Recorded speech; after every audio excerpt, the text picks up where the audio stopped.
it's book season in the hockey world. As we get closer to Christmas time, you see a lot of hockey books, and we love uh, kind of promoting some of the different books that are out there. But this one is one that you and I are pretty excited about, and it's Harnarayan Singh's new book, One Game at a Time. And everybody, I think, can appreciate Harnarayan's journey uh, to being one of the premier faces and voices of hockey in this country. And you and I were pretty excited. I think it was 2 weeks ago when we said we got to get Harnarayan on, right? Yeah, it was about 2 weeks ago, and we wanted him, I think, the week before. It didn't work out that way. So the fact that we have him now, we're just really, really excited. Honestly, like, getting to meet him, he's like one of the good dudes in this game. There are a lot of people who are pretty nice and really cool to deal with in hockey, but like Harner Ryan genuinely comes across as a really nice person. Like he's really cool. I'm pulling off the facade real well, aren't I? Yeah.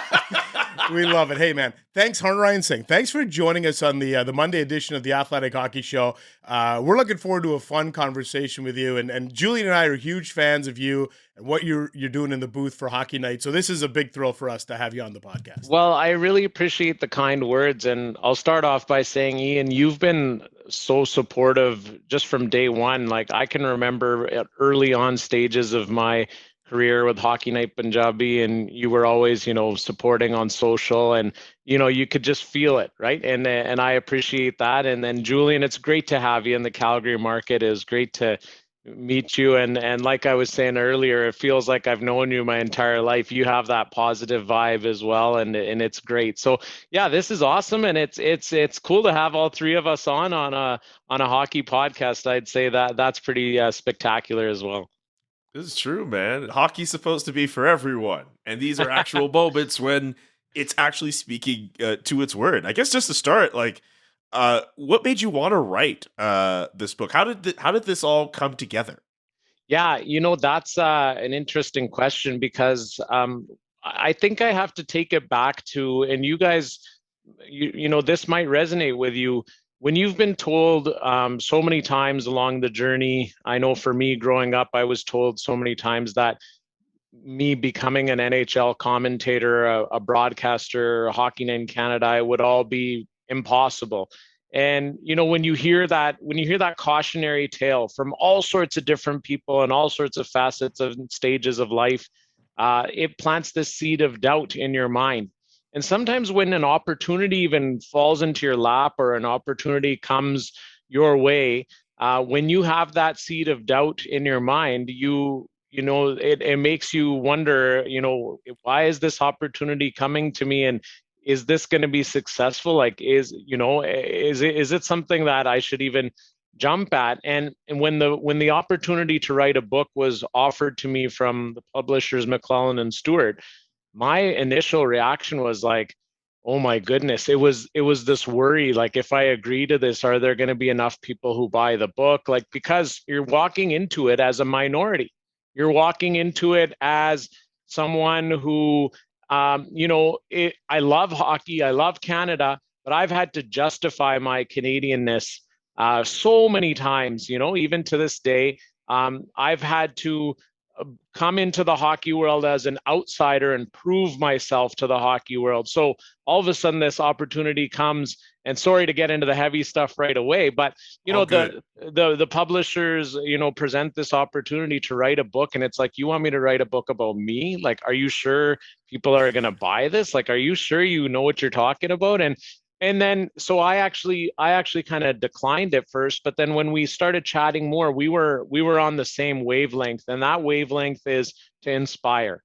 And so this book is a very positive Canadian story, but it's a diverse hockey Canadian story where it's my love for hockey, but it's defying the odds of making it in this industry, and all the roller coaster rides of getting there, and proving my commitment and my love for hockey, but also showing that if I can do it, anybody can do it, right? And there's a lot of laughs along the way. The passion for Gretzky, there's a chapter called "Hiding from Bob Cole." There's a lot of really crazy stuff that's happened over the years where I paid for my own flights to be a part of Hockey Night Punjabi, And so from all that, from the childhood love of hockey to where, I'm standing with the Pittsburgh Penguins in 2016 with their Stanley Cup playoff championship in front of 400,000 people. It's like, how did this happen, right? And so that's kind of the journey, and that's what the book is about, and that's why how it kind of came together is that let's show that there are diverse hockey stories out there, and it's not just a hockey story; it's a Canadian story, and I hope to be able to inspire others, and I'm talking about what it means to actually be truly Canadian from my perspective. Yeah, and you know what? I think Harnarayan, for anybody, and Julian is of the same in the same boat. Look, the three of us are people of color in a hockey world, and I can tell you, I remember specifically, like I go back, like I broke into this industry in the early 2000s, and I think you could count on one hand. I think it was just me and Farhan Lalji Yeah, in terms yeah. of like just brown skinned guys on your screen talking about hockey. And I'll never forget this one. Really hurt. It's the one that sticks with me. I'm in Nashville to do. I'm doing Sportsnet. I'm the ringside reporter. Senators and Predators, like some random game. And I'm getting ready to do the broadcast down by the rink, and they're doing this tour through the, what is it, Bridgestone Arena, whatever, Bridgestone Arena. And this guy comes, they're doing a tour, and they're like, oh, and this is where the visiting TV sets up. And this guy looks at me and says, you're the hockey reporter? You? And he's laughing, and he's having a great laugh. He's like, really? You're not the baseball guy? You're the hockey. Like, he was laughing so hard. And I couldn't get over, like, what the hell is so funny about me being the ringside reporter? And I'm sure that you have dealt with that a lot over the years. And it's hard, like you said, the one thing that jumped out to me that you were saying there was you're repeatedly having to justify your Canadianness. And there's nothing more Canadian than hockey. And so when we're put into this world, it's almost like we should be thankful that we're like kind of allowed a seat at the table. And it can become very frustrating. This is why I think the whole thing of representation matters is really important, and why your book really matters. Like what I hope, Harnarayan, is your book ends up in the under the Christmas tree for thousands of kids of color or women, young girls that have a dream of being in hockey, and they need to understand that there is a path to do it, that people like that look like the three of us can get into this sport. And you know what, Ian?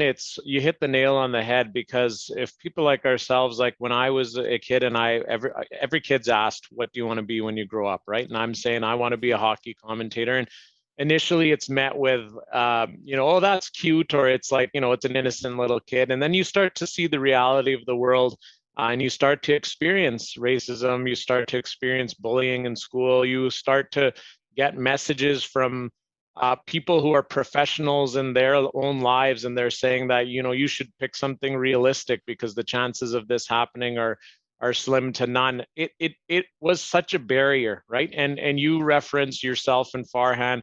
I remember those days when you were on Sportsnet and covering the Senators on TV, and you've done a hell of a job in your career, radio wise, and now with the Athletic. I mean, it was significant. Because it was so rare, right? And Yeah. forget about diversity on television and radio. Like, think about sports. It was like sports is always like further down the road, like diversity, representation, all of these topics around the world, they come to fruition in other spots first, and then sports is like usually later to the game, right? So I'm looking at the world now through my kids' eyes, and they are 7 and 5 years old, and nobody can tell them that they don't have a chance anymore at this, right? If they want to be a part of the hockey world, they want to be on radio and TV or in media, they have examples like you, Julian, like you, Ian, like myself, like so many women who are now finally covering the game. Think about it. It wasn't that long ago where we had people saying that women shouldn't be covering hockey and going into the dressing rooms and all that kind of BS, right? We've made progress, but then again, like you mentioned, Ian, those are moments when you're standing there ready to cover that game as a ringside reporter. Those are moments that remind us we still have a lot of work to do. And yes, Yeah. I get those moments. And and unfortunately, yes, the face-to-face ones are the ones that are the most shocking. But then the ones on social media, they're so much so that I had to make the decision to change my settings, because it's like, how many times do I want to hear like, oh, shave your terrorist beard off before you talk hockey with us? Or, if you want to join our culture, you need to change who you are, and all this kind of stuff. And it's like, I want to do such a good enough job to dwindle that. I know it's a minority, but it's sad that those people have those opinions, and it's a reality that we face, and it's actually coming out more and more. We're seeing, I felt like we'd made a lot of progress as a society before, but it seems to be coming out with a vengeance. And so we have a lot of work to do, but I aim to do that in a positive way. And so, that's the thing, is that sports can unite. And, I think my journey proves that for sure. Absolutely. Like, before I get to the next question I want to ask, like it's kind of hitting me now, like as a younger person just starting to make their way in the industry, thinking of people who looked like me in terms of inspirations. Like I could really only count on like one hand, like people, like black people who look like me when I was younger, growing up, thinking, okay, like I should look at this person. There was like a Montreal Gazette sports columnist named Randy Phillips, who I would read his stuff at from time to time. When I was watching Sportsnet, Jason Portwando was a long time anchor there. And Ian Mendes. And you know what's funny? You were glowing up Ian Mendes all that time. Every time I bring up all of his stuff, he gets mad at me because I make him feel old. You found a way to big him up and not have him get mad at you. But to my point is, it's like in terms of persons of color or people who even look remotely close like me, like Ian is part of that. But at the same time, like even though there were few and far in between, because of that, I was looking at, white guys as inspirations for me wanting to get into the industry. I'm curious from your vantage point, who were you looking at in terms of inspirations for wanting to get into media? Yeah, that's a great question. I had a lot of white guys that I was looking up to. I mean, first and foremost, as a the seed for me that was planted for my love for hockey to blossom was Wayne Gretzky. So I'm moving away from broadcasters just to explain.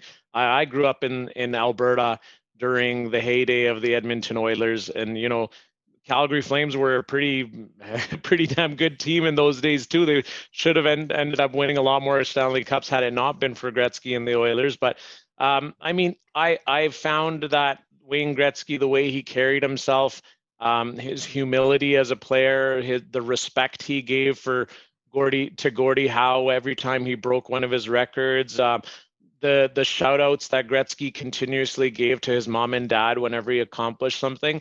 Like for me as a kid, who was like, our family is faith is close to our family, and seeing Gretzky carry himself that way, it was actually really cool, because it was like the stuff that the values and virtues my parents were trying to teach me. I was seeing some of those through the way he carried himself.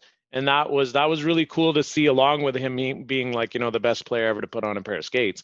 But so yeah, so Gretzky was somebody, like, as a player, that I was like, oh my goodness, like that's amazing. But I knew I wasn't going to be an NHL player, right? So my parents didn't skate. They came here in the 60s. Like I loved hockey. I played a ton of ball hockey. My hockey card collection could have rivaled any kid in Canada at that time. I was obsessing over all of the facts on the backs of the hockey cards. I had so many, jersey numbers memorized. I would write 0 to 99 on a sheet of paper and just memorize as many players to their numbers, or all of the team names, their coaches, GMs. Like I was just doing that in my classroom.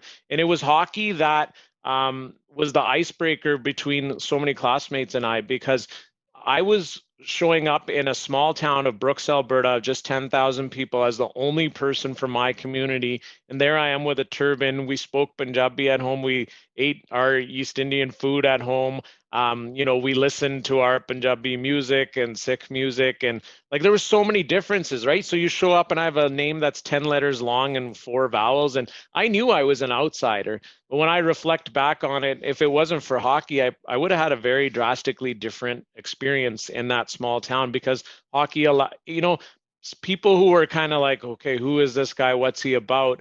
And they were kind of maybe apprehensive. When they realized I was obsessed with hockey, they're like, oh, that's cool. And then it just opened this door, right? This rapport for us. But in terms of broadcasters, there was, Bob Cole for sure is one of those guys. Like it was just, he was calling the big moments, right? The Stanley Cup finals. Locally in Calgary, there was a fellow named Ed Whalen. Ian, you might remember him, and he started off every broadcast with "Hello, hockey fans," and the Calgary Flames have their media gondola and their media lounge named after Ed Whalen. And Julian, you see that now every single day. Yes. So he was a guy who I kind of watched. He was probably the first play-by-play broadcaster I ever met. And I talk about that story in the book because it was actually interesting, because it made me realize, even though it was not, I'm not blaming him, but it was an experience for me as a 6-year-old that made me conscious of how how I looked as a member of my faith in the mainstream society, right? It's interesting, right? That's just how the world is. You live and learn, and there's life experience. And so, yeah, those were the types of guys. But I mean, nowadays, even for me, Chris Cuthbert has been such a huge mentor for me. He's been so kind and generous with his time, and I've learned so much from watching him and being able to pick his brain. Those are the ones that I would say stand out. But there have been other non-play-by-play broadcasters who have also been so beneficial to me along my journey, and I would have to give a shout out to Ron McLean and to Kelly Rudy. Like those guys have gone above and beyond for me, and I am forever grateful for what they've done. Whether that's standing up for me behind the scenes or providing me with so much guidance. And they're busy guys, but they still always, took out time for me. And so I'm, as I said, forever indebted to what they've done for me. I'm glad you mentioned Cuthbert, one of the great voices Love of hockey Chris in the Cuthbert. last 30 years, Of course. one of the great human beings in this game. And I wish more people knew that about Chris. He's so modest, Yeah. but he's a phenomenal person, so supportive of young reporters in this industry, because I think he remembers where he came from. And what I want to ask you though is, when you're breaking in early on, Yeah.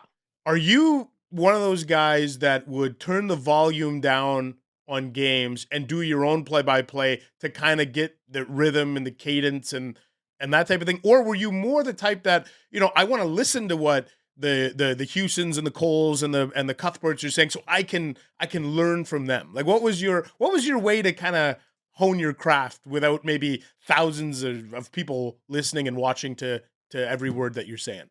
So, yeah, that's a great question too. My family will tell you that when I was a kid, like elementary school age, they wish they had a remote for me, because my family would be trying to watch the hockey game, but I would be acting out my own players. I had this whole imaginary world. Even like my toy cars would line up and be the parking lot for the arena, and I would play out the role of a player, coach, a general manager, team owner, and do the media side as well, and just fake everything. And so that's why even on the cover of the book, there's a picture of me with a toy microphone. Yeah, and that's so that cool. toy microphone where I used to, pretend to do all my hockey media stuff. So I was loud as a kid, and then as I grew up, I was a listener. I loved listening to the voice of the game, and I wanted to be a voice of the game, right? And so it's those big moments, right? Like, Jim Hewson, great save, Luongo. It's so simple, yet it's iconic for him. It's, Cuthbert, the way he went through with his the golden goal with Sidney Crosby, and it's those types of moments that you watch out for. That what is the commentator saying in that moment where it's the climax of the game and he's delivering it to the audience. So I was a listener, but Ian, I also had no idea if this opportunity was ever going to come, right? So it's almost like I ended up working at TSN as an intern, and then from there CBC Radio. I was a radio reporter for local news for a bit, and in Calgary, and then it was like I wanted to do this, but I wasn't sure because I was hearing the messages, and here we have to go back to that because it's just the reality of the situation. You hear from an executive. I'm not sure if our audiences are ready for someone like yourself, and You had an so I was. executive tell you that? Yeah, like I heard, and even when Julian, when I was when Hockey Night in Canada Punjabi began, and I was a few seasons into it, and then I was trying to get more opportunities and English radio or not, things like that, and I had an executive tell me straight up to my face that he's like, it doesn't matter, like Hockey Night Punjabi is one thing, but over what we are doing is completely different. And I was kind of like, actually, no. Like in my own mind, I was like, it's this exact same thing. It's just a different language. I went to school for broadcasting for radio and TV too, right? Like, but I got that vibe from him that, and so I learned there's two perspectives out there. And I've learned that in the industry even now. Certain people, I did 14 seasons on Hockey Night in Canada Punjabi, over 700 games. You If you have a compassionate, open-minded perspective, you can consider that as I've paid my dues in the industry and I'm ready for the next opportunity. Or on the flip side, you could be, not so kind-hearted, and you could say, oh well, that's Hockey Night Punjabi, that's not what we do, it's completely different, right? And I've learned that, and you have to navigate those situations, but when you first encounter them, it's shocking, right? And it's like, I didn't know how to respond because I didn't have enough guts or at that time life experience to call out the guy who was saying it. And the world has changed so much. You guys know this more than anybody. We're now able to talk about this stuff openly, whereas just like 2-3 years ago, we would be labeled as complainers and like, you're a problem because you're talking about discrimination in hockey and stuff. No one wanted to talk about this before, right? But yes, George Floyd, he's murdered in the States, and it's an awakening for all of North America, and not just the sports world, but companies are forced to think about diversity and have these conversations. And so here we are. We're fine. I'm finally able to talk about this because for so long I brushed it under the carpet too. But for me, in the hockey world, that's actually the place where I've experienced the most blunt discrimination and racism. It's as a hockey fan going to arenas, sitting in the stands, and the stuff that was said to me. Like I could go on and on about the racial slurs, but I loved the game so much. I wanted to do this so much, so I was able. I withstood that. But yeah, I mean, I'm going on and on here, but it's there's so much for us to talk about, and I feel like I'm going on and on speaking from the heart because I know you guys can relate. Dude, I just want to say, like, I don't know what the time cap is going to be on this episode. I just because I'm a big fan of like play by play in general, and like I wish if I was like a little bit more talented or if I practice a lot more, I could be in your shoes. So to see you do well and to see like people like you and Chris Cuthbert do so well in the booth, like that really like makes me feel like oh man, this is so cool. Especially like, working in hockey now. And the next question I want to ask, like you mentioned the fact that Jim Houston has his call with the way he will say like great save this person. Chris Cuthbert, did you see that and the way that he calls the golden goal? You also have your own signature, right? Like with the way that you sing players' names. That's how Nick Bonino became a thing. But even since then, you've done that with McDavid, you've said Matthews, you've done that with players' names. How did that come to be? That is my musical background, which is the first time I ever married my two passions together was in the book. And so hockey is a big passion for me, and then music, specifically Sikh music. So it's faith-based, but there's instruments I play. One is a percussion instrument called the tabla, and it's played with your hands, and it's two separate drums played simultaneously. And that's a lot of fun. That would be one of my first passions. And then I'm also a vocalist with an instrument called the harmonium. And so singing is something that is, natural to me because I've been doing that since I was a youngster. And I think the musical side of it comes out when I'm calling a game. And in that moment, when you are like the adrenaline's pumping and it's like a overtime game-winning goal or playoffs for sure, musicians have this, it's like a characteristic, or it's a skill where you can try to hold out a note for as long as possible, right? And this transcends all genres of music. I mean, you can picture Whitney Houston, Mariah Carey doing that. In Punjabi and Sikh music, it's something that's considered quite a skill too. And so yes, the background behind those calls is the music, but then what ended up happening is, like, on Hockey Night Punjabi, I would do that for a big goal, overtime winner, a game-winning goal, and I ended up trying to, like, beat out the goal horn in the arena, and so I think it just went longer and longer, and so then yeah, that was something that. And then I talk about the Benino story in the book is it's quite interesting because it was a mistake in my own notes that led to Benino's name being called so multiple times during that 2016 Penguins Cup run.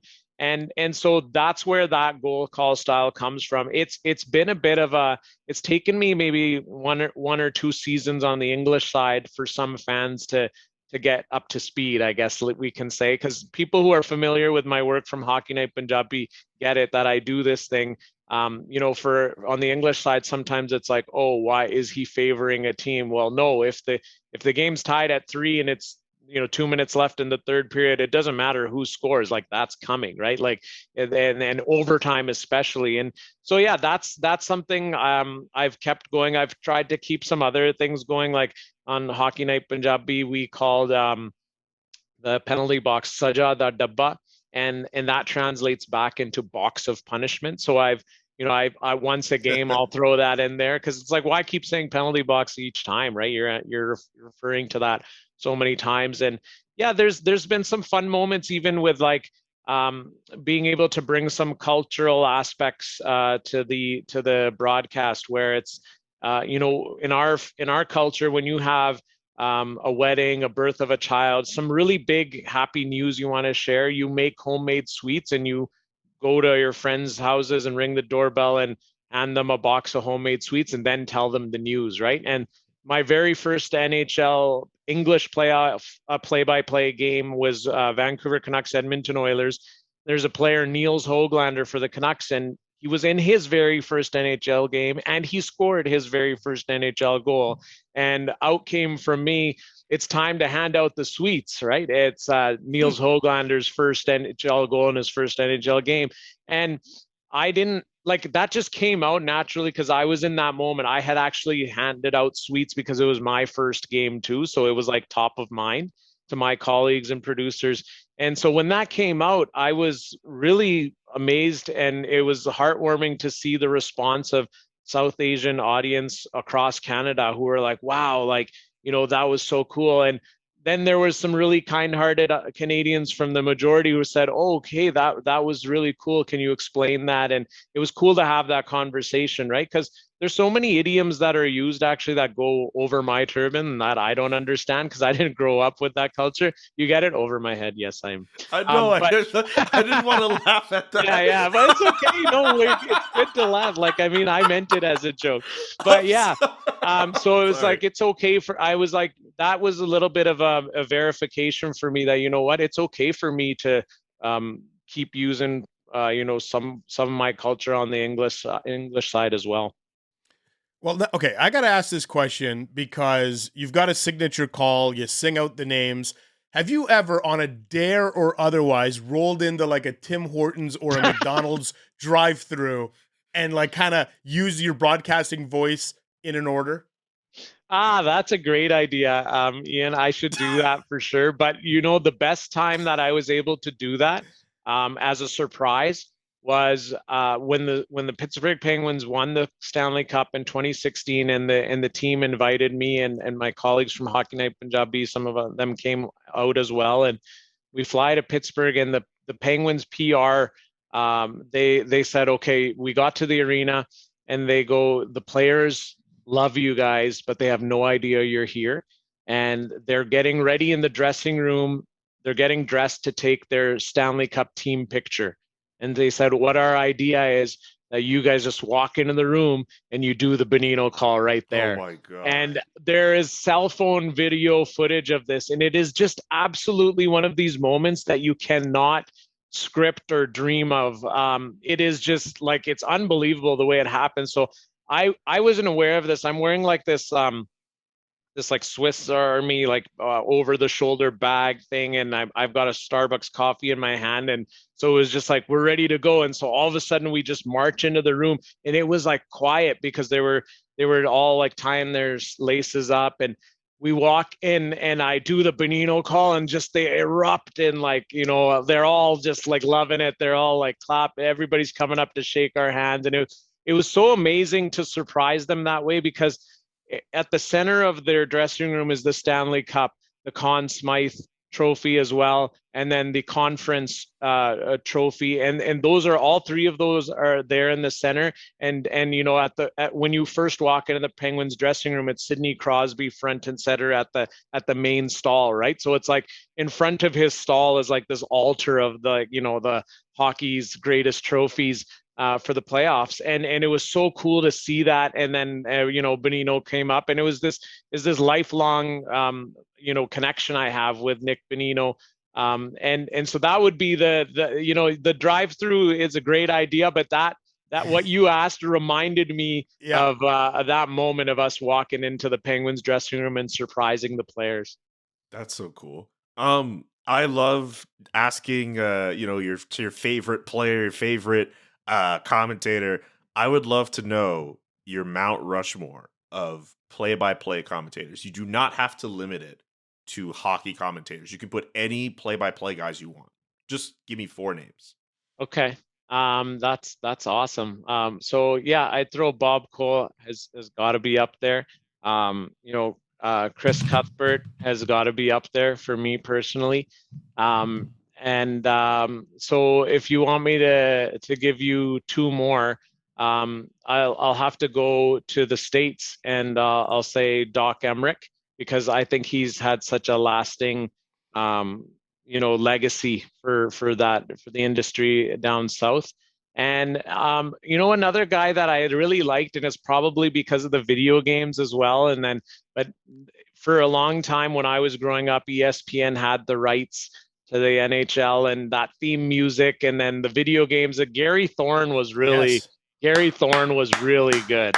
And you know, I don't know why, but his voice, it just never, it just like it's like meshes with hockey, and the way he called the game, it was really exciting, and he had a great voice. And it's the video game factor plays a huge role in it too, right? Because I played a lot of NHL as a kid growing up, and he was the voice in there. And so off the top of my mind, those are the 4 names that come up right away.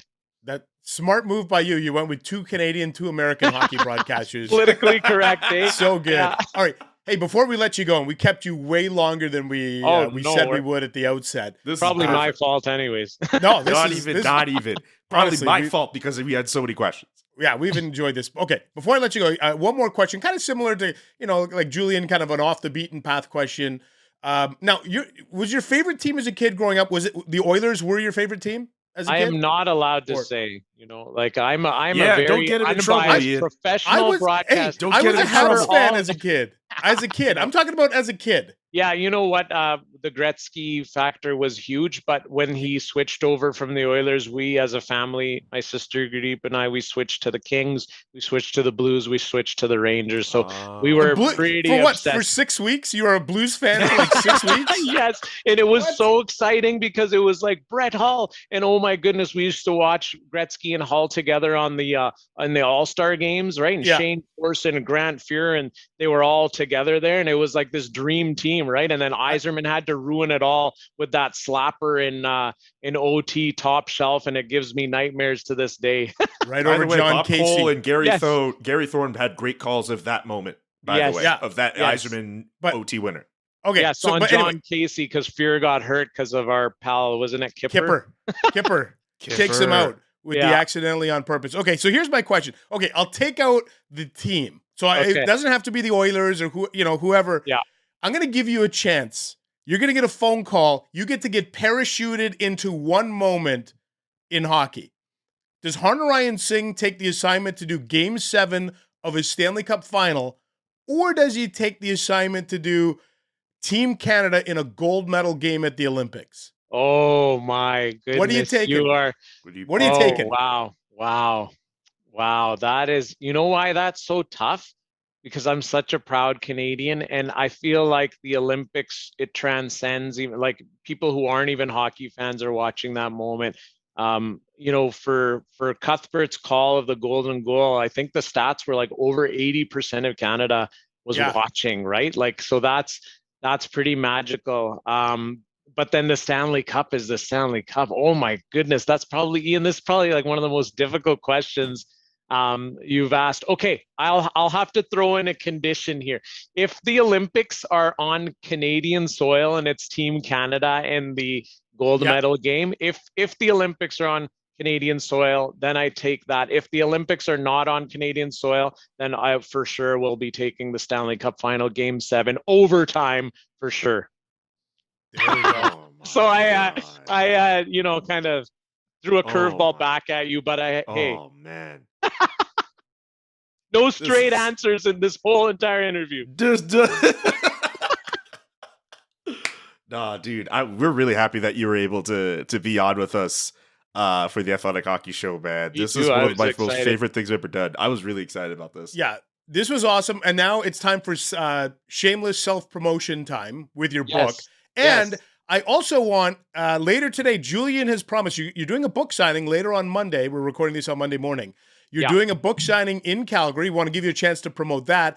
And Julian says he's going to be there. The two of you better tweet out a photo of you guys arm in arm. But hey, and mention you in the tweet, right, Ian? Yeah, exactly. Tag me in the tweet. No, but this is really important because, like I said, we're into that window where people can buy their Christmas gifts. We're hoping that if you listen to this conversation and you want to read a little bit more about Harnarayan's story, this is your opportunity. So go ahead, be shameless, promote away about your book, book signings, where they can buy the book, all that stuff. Yes, so it's called One Game at a Time, which you hear NHL players promoting my book once a game in the intermission interviews. One game at a time, my journey from a small town to hockey's biggest stage. It's available at your local Indigo chapters, your locally owned bookstores, Amazon, wherever you buy your books, it's available. It's already a national bestseller, thankfully, and it's a great Canadian hockey story, and I'm not saying great in that sense. I'm saying I'm proud of it because it's the feedback I'm receiving from people is that they are feeling inspired, and this is what this great country can do. It can bring us together, and that's what this great sport can do. So one game at a time. And yes, tonight in Calgary at 6 p.m. at Cross Iron Mills Mall, the Indigo location there. Julian and I will be there to say hello. And I will be there. Yes, and we'll be chatting hockey with people, and I'll be signing books, and I'm really looking forward to that. I've had book signing in Brampton and Edmonton already, Calgary tonight, and I'll have one in Vancouver shortly as well. But so I'm really looking forward. It's nice to be able to meet people actually now because, earlier on that was impossible during the pandemic. Yeah, no, excellent. All right, Julian, make sure you go to the right Indigo, man. Don't go to the wrong Indigo. I will. Just because I just moved to Calgary doesn't mean I'm going to be totally lost. Yeah, exactly. All right, Harnarayan, we thank you so much for this. This was a really great, fun conversation with you. And again, we're hoping that people that are listening to this realize the journey that you've had and feel kind of moved and inspired to pick up that book, because obviously you've got a great story to tell, and we're really thankful that you took a few minutes to chat with us here on the Monday edition of the Athletic Hockey Show. Yeah, thanks so much, guys, for having me, and keep up the great work. Real proud of you both as well.